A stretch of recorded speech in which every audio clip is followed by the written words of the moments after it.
الحمد لله وحده والصلاة والسلام على من لا نبي بعد أما بعد فإن خير الحديث كتاب الله وخير الهدي هدي محمد صلى الله عليه وسلم وشر الأمور محدثاتها وكل محدثة بدعة وكل بدعة ضلالة وكل ضلالة في النار فأعوذ بالله من الشيطان الرجيم يا أيها الذين آمنوا أطيعوا الله وأطيعوا الرسول ولا تبطلوا أعمالكم عن أبي هريرة رضي الله تعالى عنه قال قال رسول الله صلى الله عليه وسلم كل أمة يدخلون الجنة إلا من أبى قيل يا رسول الله من أبى قال من أطاعني دخل الجنة ومن عصاني فقد أبى عن عائشة رضي الله تعالى عنها قالت قال رسول الله صلى الله عليه وسلم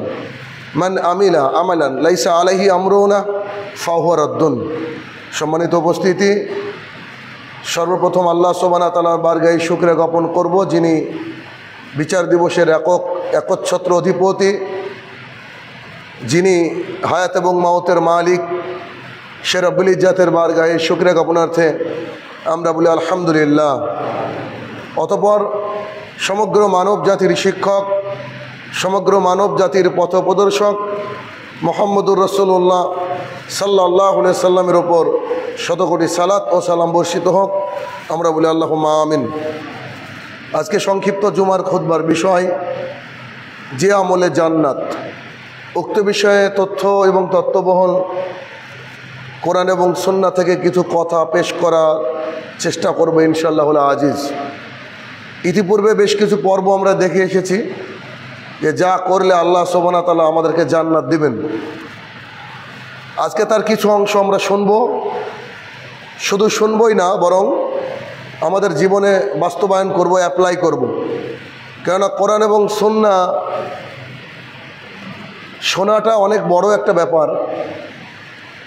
আজ থেকে 15-20 বছর আগে এলাকায় কোরআন এবং সুন্নাহর সঠিক দাওয়াত পৌঁছায়নি। এমনকি বহু সাহাবীর নাম আপনারা এক একটা জুমার খুতবা থেকে শুনেন, যেগুলো ইতিপূর্বে কোনোদিনও শোনেননি। কারণ আমাদের সমাজটা বিদআতে পরিপূর্ণ, শিরকি আকীদায় পরিপূর্ণ। তা আপনারা এখন এক একটা খুতবা যেগুলো আপনারা শোনেন, এখানে কত মূল্যবান কথা যে শোনেন, কেন কথাগুলো হয় সব আল্লাহ এবং আল্লাহ রসুল সাল্লাল্লাহু আলাইহি সাল্লামের তরফ থেকে।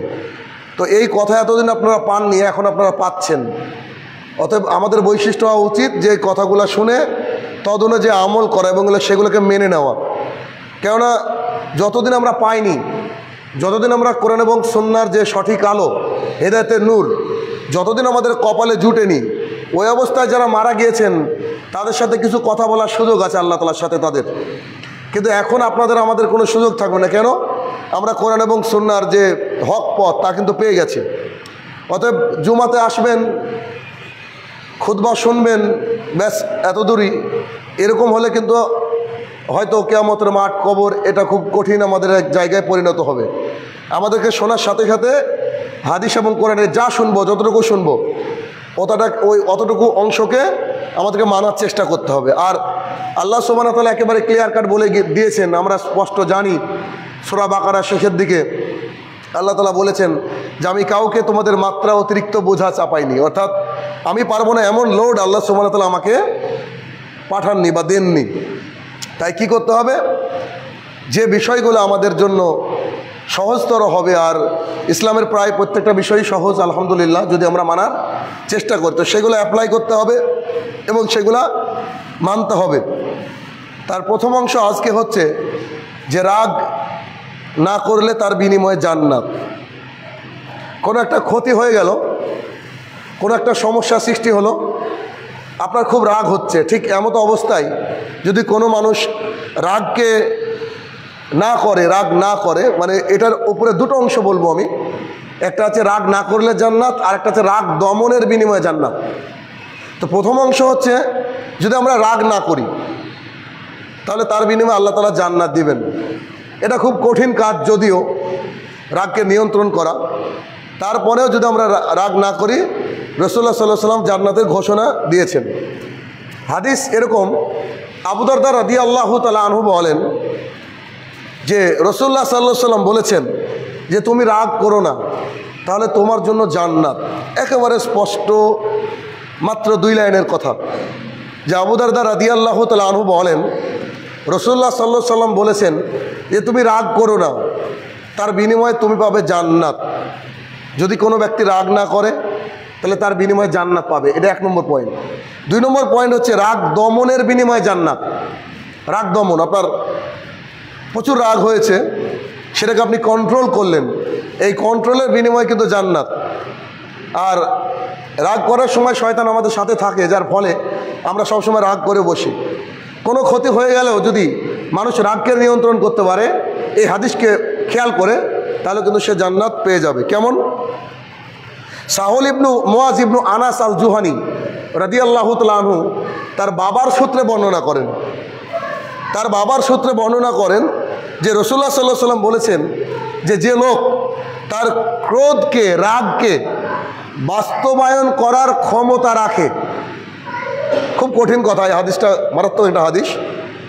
রাসূলুল্লাহ সাল্লাল্লাহু আলাইহি ওয়াসাল্লাম বলছেন যে লোক তার রাগকে বাস্তবায়নের ক্ষমতা রাখে, মানে আমার ক্ষমতা আছে, আমি রাগ করলে আমাকে কেউ কিছু বলবে না, এ ক্ষমতা আমার আছে, এ দাপট আমার আছে। তারপরেও ওই ব্যক্তি যদি রাগকে নিয়ন্ত্রণ করে, মানে আমি রাগ করে কারো একটা ক্ষতি করে দিতে পারি, এই ক্ষমতা আমার আছে, কেউ কিছু বলার নাই আমাকে, এমতো অবস্থায় সেই ব্যক্তি বৈধ কারণ, মানে সত্যি দেখলে মনে হবে যে রাগ করারই কারণ, তারপরেও ও যদি নিজেকে নিয়ন্ত্রণ করে, কন্ট্রোল করতে পারে, তাহলে আল্লাহ তাআলা কিয়ামতের দিন সমস্ত সৃষ্টির মধ্যে সবাই উপস্থিত থাকবে। তখন সবাইকে মানে সবাই উপস্থিত আছে, এ অবস্থায় ওই মানুষটাকে ডাকবে যে মানুষটা দুনিয়ার বুকে রাগকে কন্ট্রোল করেছিল। ডেকে আল্লাহ সুবহানাহু ওয়া তাআলা তাকে বলবেন যে এ হচ্ছে জান্নাতের হুর, নারীরা যাদেরকে কেউ স্পর্শ করেনি, এরা হচ্ছে জান্নাতের হুর, এর মধ্যে থেকে তোমার যাকে ইচ্ছা তুমি এখান থেকে বেছে নিতে পারো। তার মানে যে ব্যক্তিকে জান্নাতের হুর দেওয়ার সিদ্ধান্ত আল্লাহ তাআলা নিয়েছেন, আল্লাহ তাআলা দিবেন, জান্নাতের হুর নেবেন অথচ জান্নাতে থাকতে পারে না, এমন তো না। তার মানে অত্র হাদিস থেকে বোঝা যাচ্ছে যে কোনো ব্যক্তি যদি তার রাগকে বাস্তবায়নের ক্ষমতা রাখে, বাস্তবায়ন করতে পারে, ও কোনো ব্যাপার না, আমি রাগ করা বৈধ, আমি ইনকাম করি, আমার সংসার চালাই, তুমি রাগ করবো মানে আমি তো রাগকে কন্ট্রোল করতে পারি, আমি বাস্তবায়ন করতে পারি যে কোনো মুহূর্তে, কিন্তু আমি কন্ট্রোল করলাম, তাহলে আমার জন্য বিনিময় কি? রাসূলুল্লাহ সাল্লাল্লাহু আলাইহি ওয়াসাল্লাম বলছেন যে কিয়ামতের মাঠে যখন সবাই উপস্থিত থাকবে, সবার মধ্যে জনৈক ব্যক্তি, যে ব্যক্তি রাগকে কন্ট্রোল করলো, নিয়ন্ত্রণ করলো, সেই ব্যক্তি কে আল্লাহ তাআলা ডেকে বলবে যে এই হচ্ছে হুর, তোমাদের জন্য সৃষ্টি করা হয়েছে, তবে তুমি যাকে ইচ্ছা তুমি বেছে নিয়ে জান্নাতে যাও। হাদিস। আর এটা খুব কঠিন কাজ, কারণ মানুষ রাগকে কন্ট্রোল করতে পারে না, যে কোনো কাজে রাগ কি হয়ে যায় মানুষের। অতএব রাগ হয়ে গেলে কি করতে হবে? সঙ্গে সঙ্গে সেটাকে কন্ট্রোল করার পূর্ণাঙ্গ চেষ্টা করতে হবে, একবার 100%। কেন? এই হাদিসের দিকে খেয়াল রাখতে হবে। তো রাগ করলে তোমার জান্নাত হবে না, তো রাগ করি, ব্যাস রাগ না করি, বা হয়ে গেছে এটাকে কন্ট্রোল করি, যতটুকু সম্ভব ওখানে ব্রেক দিই, থাক রাগ আর করবো না, তাহলে কি? তার বিনিময়ে আল্লাহ সুবহানাহু ওয়া তাআলা জান্নাতের ঘোষণা দিয়েছেন। পরের পয়েন্ট হচ্ছে লজ্জার বিনিময়ে জান্নাত। লজ্জা একটা খুব গুরুত্বপূর্ণ জিনিস। সাহাবায়ে কেরাম রাসূলুল্লাহ সাল্লাল্লাহু আলাইহি ওয়াসাল্লামের সম্পর্কে বলতেন যে তিনার নারীর মতো লজ্জা ছিল, তিনি খুব লজ্জাশীল ছিলেন। তো এই বিষয়ে রাসূলুল্লাহ সাল্লাল্লাহু আলাইহি ওয়াসাল্লামের হাদিস, আবু হুরায়রা রাদিয়াল্লাহু তাআলা আনহু বলেন যে রাসূলুল্লাহ সাল্লাল্লাহু আলাইহি ওয়াসাল্লাম বলেছেন লজ্জা হচ্ছে ঈমানের অন্তর্ভুক্ত, লজ্জা হচ্ছে ঈমানের অন্তর্ভুক্ত, আর ঈমানের স্থান হচ্ছে জান্নাত। লজ্জা ঈমানের অন্তর্ভুক্ত, আর ঈমানের যে ব্যক্তির মধ্যে ঈমান চলে আসলো সে ব্যক্তির জন্য জান্নাত হয়ে গেল। পক্ষান্তরে একই হাদিসের মধ্যে রাসূল সাল্লাল্লাহু আলাইহি ওয়াসাল্লাম বলছে, পক্ষান্তরে নির্লজ্জতা হচ্ছে জুলুমের অংশ। যারা নির্লজ্জ, বেহায়া, বারবার করে বলেও মানে তারা শুনতে পায় না, বা শোনার চেষ্টা করে না, বা বোঝার চেষ্টা করে না, এরা হচ্ছে নির্লজ্জ। নির্লজ্জ মানে শুধু খারাপ কাজের সাথে জড়িত এমন না, নির্লজ্জ মানে খারাপ কাজের সাথে জড়িত এমন নয়। কেমন? ধরেন আপনাদেরকে বলা হয় যে 5 ওয়াক্ত সালাত আদায় করতে হবে, 5 ওয়াক্ত সালাত আদায় করার পরে এতবার করে বলা হয় জুমার খুতবায়, তারপরেও দেখা যাবে 5 ওয়াক্ত আপনি আসেন না, আপনি হচ্ছে নির্লজ্জ। আপনাকে ইসলামের আহকাম বিধিবিধান বলা হয় যে আপনার স্ত্রী যখন বাইরে যাবে ওকে বুরখা পরান, সে বুরখা পরে না, সে হচ্ছে নির্লজ্জ। আপনাকে কোরআন এবং সুন্নাহর কথা বলছি যেটা বাস্তবায়ন করা আপনার জন্য একেবারে ইজি, তারপর আপনি মানেন না, আপনি হচ্ছে নির্লজ্জ। নির্লজ্জ মানে শুধু খারাপ কাজ করলে নির্লজ্জ এমনটা নয়। দেখবেন বিয়ে বাড়িতে কিছু কুকুর থাকে, বারবার বারবার তেড়ে তুলে আবার আসে, কেন? তাদের মধ্যে লজ্জা না তাই। তা আমরা এখানে খুতবার মাধ্যমে রাসূল সাল্লাল্লাহু আলাইহি ওয়াসাল্লাম হাদিস পেশ করি যে 5 ওয়াক্ত সালাত আদায় না করলে মানুষ মুসলমান থাকে না, তারপর আপনি একদিন আসেন বা ইচ্ছা খেয়াল খুশি মতো আসেন, আপনি নির্লজ্জ। আমি বলছি না, রাসূল সাল্লাল্লাহু আলাইহি ওয়াসাল্লাম বলছেন। আর যারা নির্লজ্জ, আর নির্লজ্জতা হচ্ছে একটা জুলুমের অংশ। কার অংশ? জুলুমের অংশ। আর জুলুমের পরিণাম হচ্ছে জাহান্নাম। জুলুমের পরিণাম হচ্ছে জাহান্নাম। তাহলে কি? লজ্জার বিনিময়ে জান্নাত। যার লজ্জা আছে তার জন্য জান্নাত আছে, অর্থাৎ যার লজ্জা আছে তার ঈমান আছে, আর যার ঈমান আছে তার জন্য জান্নাত। তার মানে এই যে বাক্যটা বললাম, এই বাক্যটা কে বলেছে বলেন তো? মুহাম্মদ সাল্লাল্লাহু আলাইহি ওয়াসাল্লাম। এবার তারপরে আপনি লজ্জাশীল হলেন না, তারপরে আপনি নির্লজ্জ বিহার মতো চলছেন, তাহলে আপনি এই হাদিসটাকে বুড়ো আঙুল দেখালেন। আল্লাহ রসুলের কথা বলার পরেও আপনি হাদিসটাকে বুড়ো আঙুল দেখান কেন? স্যার ক্লাসে আপনাকে বলছে যে যে চিৎকার চেঁচামেচি করবে তাকে বের করে দেব। একবার, দুবার, তিনবার করা হলো, স্যার বলছে এবার ফাইনাল, যদি কেউ বলো চিৎকার করো তাহলে তোমাকে বের করে দেবো। তো 4 নম্বর 5 নম্বর পর আবার চিৎকার করেছে, সেই ছেলেটাকে স্যার ঘাড় ধাক্কা দিয়ে কী করবে? বের করে দেবে। এবং স্যার বলবে যে চরম নির্লজ্জ বেহায়া, এতবার বলার পরে ও ক্লাসে চুপ করে না। ঠিক তেমনই আমরাও নির্লজ্জ বেহায়া হয়ে যাব কখন?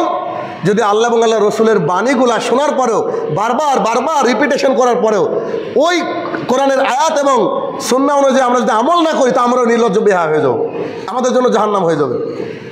অতএব সতর্ক বার্তা এটাই যে আমরা কি করব?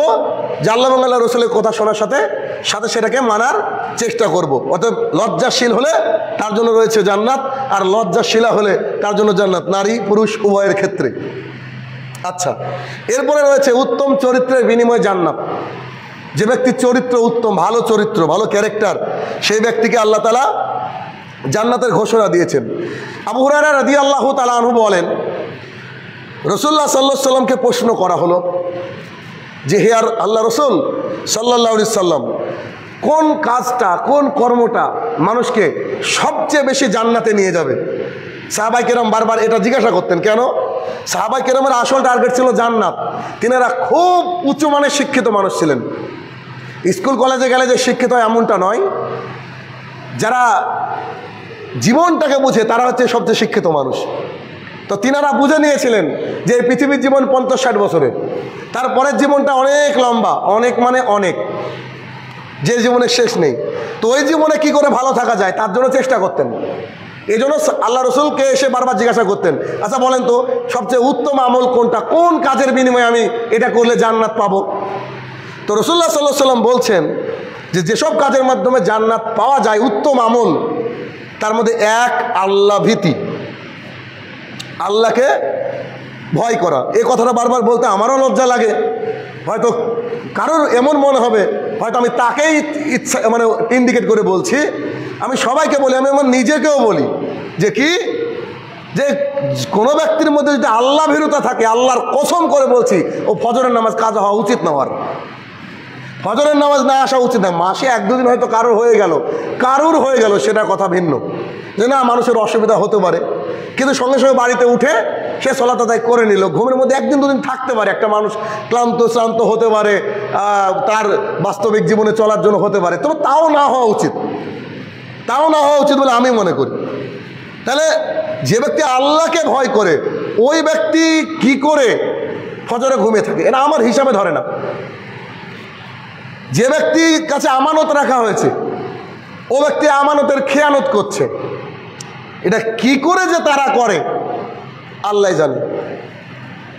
আমি বাবা, আমি আমার ছেলে মেয়ের সাথে যদি সমান আচরণ না করি, আমি আমার সম্পদের এক অংশ যদি আমি আমার ছেলেকে দিই অথবা মেয়েকে দিই বা কাউকে দিই, এটাও হচ্ছে আল্লাহ ভীরুতার অন্যতম এক মানে বিপরীত অংশ। তাহলে আমাদেরকে বুঝতে হবে যে আমরা পৃথিবীতে যাই করে না কেন আল্লাহ সব দেখছে, আল্লাহ সব দেখছে। তাহলে আল্লাহ ভীরুতা যার মধ্যে চলে আসলো সে পৃথিবীর মধ্যে সবচেয়ে ভালো মানুষ হবে। আল্লাহ ভীরুতা যদি থাকতো তো আল্লাহর জমিনে সিসিটিভি ক্যামেরার দরকার হতো না। আল্লাহ ভীরুতা নাই বলে এটাই অবস্থা। তাহলে কি করতে হবে? আল্লাহ ভীরুতা নিজের মধ্যে অর্জন করতে হবে। 1 নম্বরে আল্লাহ ভীরুতা বললেন আল্লাহ রাসূল সাল্লাল্লাহু আলাইহি ওয়াসাল্লাম। এর উপরে খুতবা একদিন হবে ইনশাআল্লাহ, যদি হয়েছে আবার হবে, যে আল্লাহ ভীরুতা অর্জন করেন।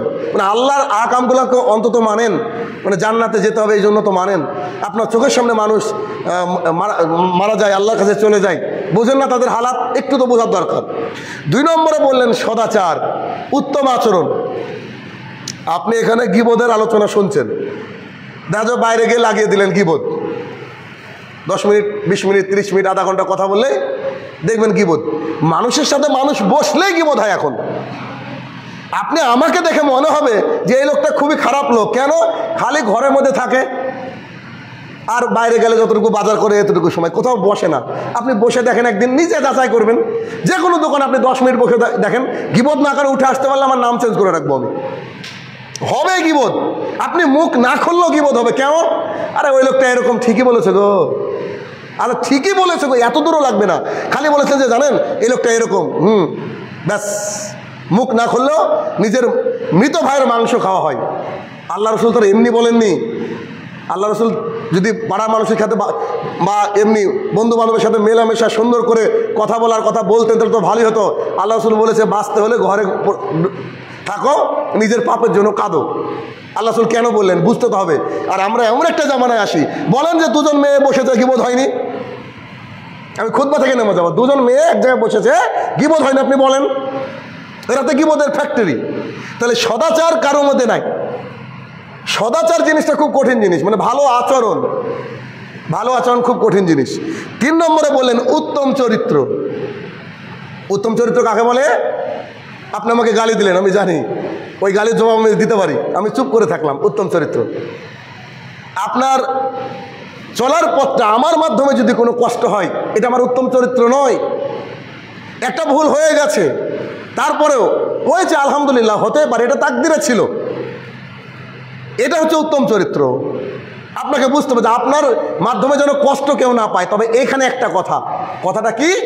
সেটা হচ্ছে, আমি ধরেন বা আপনি দিন প্রচার করছেন, এলাকার মানুষ মিলাদ করে, আপনি বলছেন মিলাদ চলবে না, এবার ও আপনার উপরে খেপে গেল, তাহলে কি আপনি উত্তম চরিত্রের অধিকারী না? তখন আপনি উত্তম চরিত্রের অধিকারী, তার কাছে আপনি বিপরীত। কিন্তু এটা কার জন্য? আল্লাহ এবং আল্লাহ রসুলের জন্য বিপরীত। এটা ঠিক আছে, তাই বলে আপনি তার সাথে মিলিয়ে চলবেন, ঠিক আছে মিলাদও করো, এটাও চলবে এটাও চলবে, এটা আবার গোলালো, এটা আবার মুনাফিক। এর নাম হচ্ছে মুনাফিকের চরিত্র। আপনি বুকে হাত বাঁধছেন, গোটা পৃথিবীর যেখানে যাবেন বুকে হাত বাঁধবেন। আপনি আমিন বলছেন, গোটা পৃথিবীর যেখানে যাবেন আমিন বলবেন।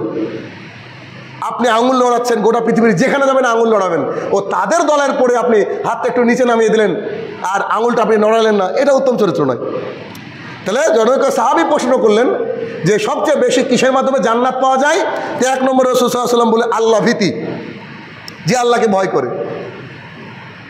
2 নম্বরে সদাচরণ, আর 3 নম্বরে উত্তম চরিত্র। দেখেন আমাদের বাঁচার রাস্তাগুলো আসলে অনেক কষ্টকর। কি কারণে কষ্টকর?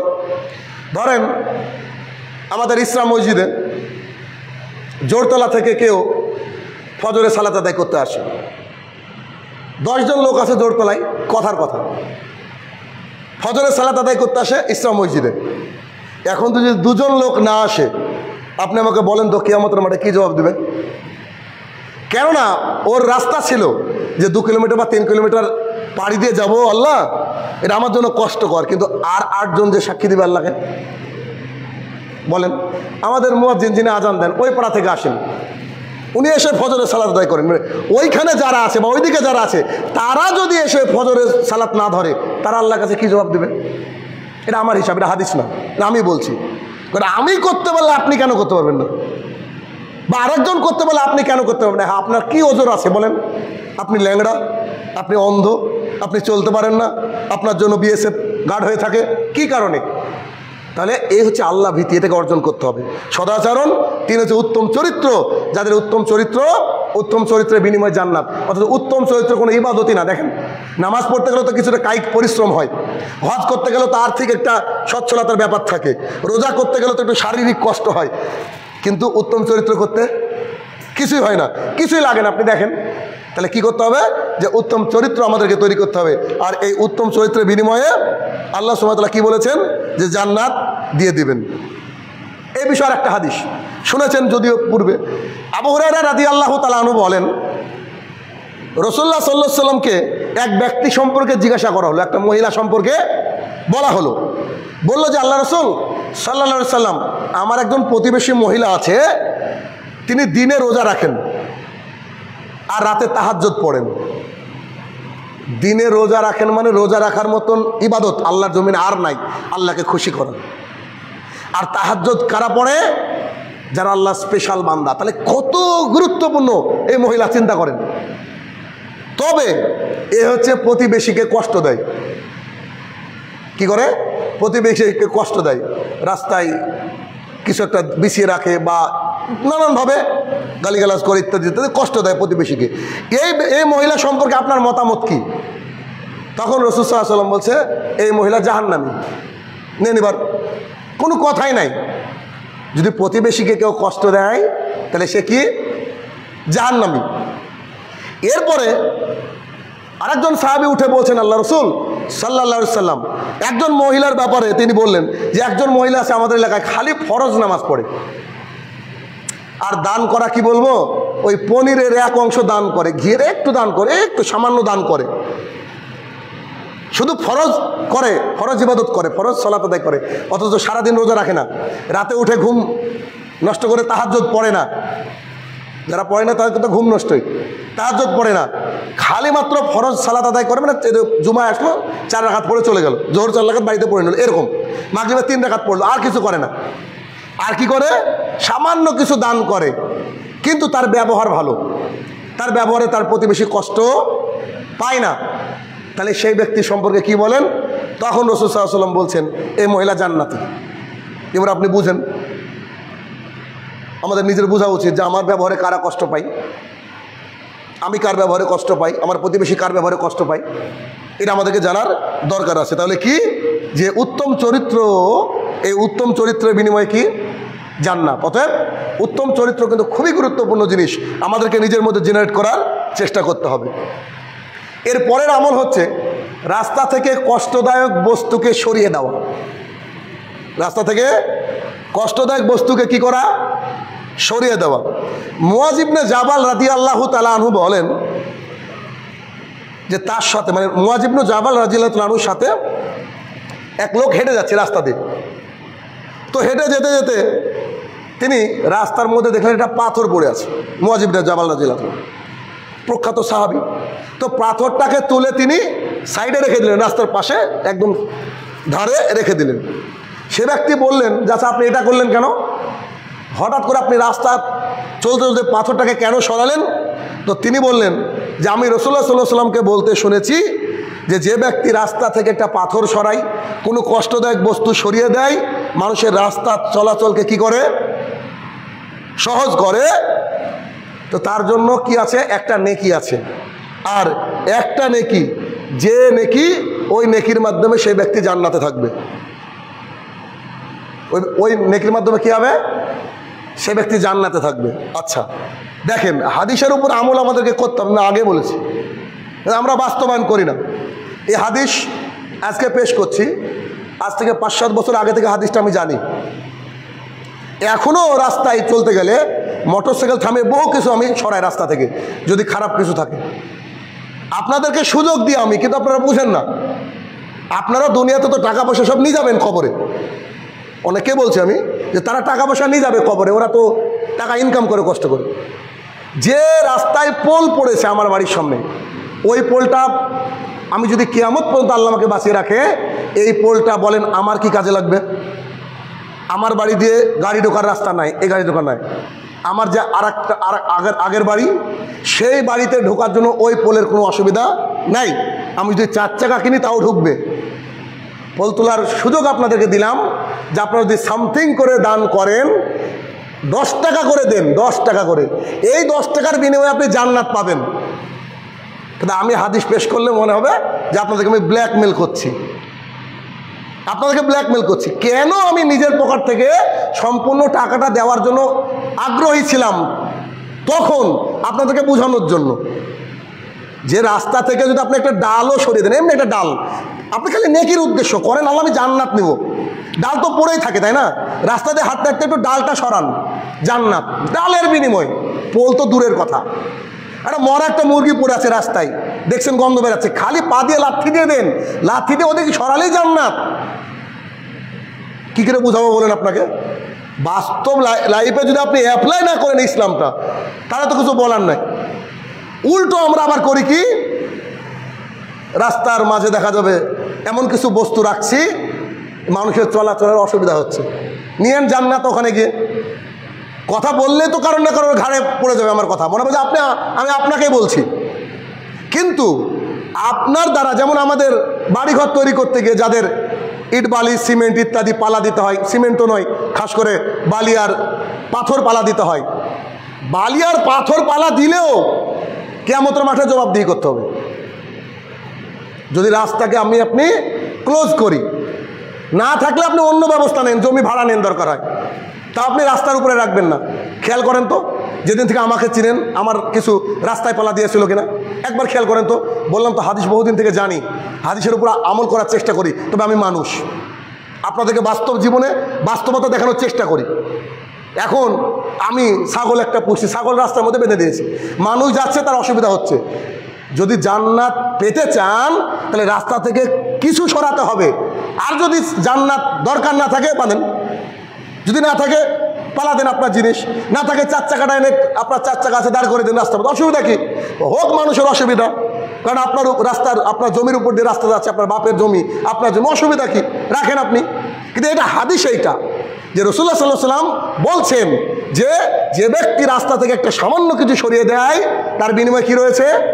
জান্নাত। এ বিষয়ে অনেক হাদিস আছে, অনেক, আরো শুনেন।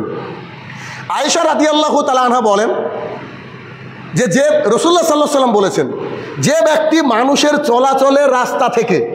চলাচলের রাস্তার মধ্যে থেকে একটা গর্ত বন্ধ করে, একটা গর্ত হয়েছে, একটু মাটি নিয়ে কোদালটা দিয়ে ঠেকে দিল বা হাত দিয়ে একটু একটা গর্ত বন্ধ করলো, সে ব্যক্তির জন্য জান্নাতে একটি আল্লাহ তাআলা ঘর তৈরি করবেন। বোঝা যায় গেলা এসব কথাগুলো? যে ব্যক্তি রাস্তায় চলতে গিয়ে একটা গর্ত বন্ধ করলো সামান্য, ভাই গর্তটা কতটুকু? এতটুকু হোক না, এতটুকু হোক না, বা আরেকটু বড় হোক না, এটা ব্যাপার না। ব্যাপার হচ্ছে নিয়ত থাকবে যে আমি এটুকু কাজ করলাম, এর বিনিময়ে আমাকে কি পাওয়া যাবে? জান্নাত পাওয়া যাবে, ব্যাস এতটুকু, ব্যাস। তাহলে কি? গর্ত বন্ধ করলে। আরেকটা হাদিস শোনেন, আবু হুরায়রা রাদিয়াল্লাহু তাআলা আনহু বলেন রাসূলুল্লাহ সাল্লাল্লাহু আলাইহি ওয়াসাল্লাম বলেছেন যে এক ব্যক্তি রাস্তা দিয়ে যাওয়ার সময় দেখলো যে একটা ওই ডাল পড়ে আছে, কাঁটাযুক্ত ডাল, মানে বোরের ডাল বা থাকে না কাটামাটা আছে, এরকম একটা ডাল পড়ে আছে। তো সেই ব্যক্তি ডালটাকে ধরে বলছে যে আমি এই ডালটা অবশ্যই সরাবো, কেন? এই রাস্তা দিয়ে আমার মুসলমান মুমিন ভাইরা যায়, আমি আল্লাহ সন্তুষ্টির জন্য এই ডালটাকে আমি কি করব? সরিয়ে দেব। তখন সেই ব্যক্তি সেই ডালটাকে সরিয়ে দিলেন যাতে করে এলাকার মানুষের কষ্ট না হয়। রাসূলুল্লাহ সাল্লাল্লাহু আলাইহি ওয়াসাল্লাম বলছে এই লোকটা জান্নাতি। বলেন লোকটা নামাজ পড়েছে কিনা হিসাব হয়েছে, যাকাত দিয়েছে কিনা এসব হিসাব হয়েছে, কিন্তু কি সে জান্নাতি, সে জান্নাতি। রাসূলুল্লাহ সাল্লাল্লাহু আলাইহি ওয়াসাল্লাম এটা ঘোষণা করে দিলেন। অতএব আমাদেরকে বুঝতে হবে, আমাদেরকে শুধু এই কোরআন এবং সুন্নাহ খালি শুনলেন এতটুকুই না, আমাদের জীবনে, নিজের জীবনে বাস্তবায়ন করতে হবে, নিজের জীবনে অ্যাপ্লাই করতে হবে যে অন্তত পক্ষে জান্নাত যেন পেতে পারি, জাহান্নামের দিকে যেন না যেতে পারি। আল্লাহ সুবহানাহু ওয়া তাআলা আমাদেরকে সেই সুবুদ্ধি হওয়ার তৌফিক আদা করুক। আল্লাহুম্মা আমিন।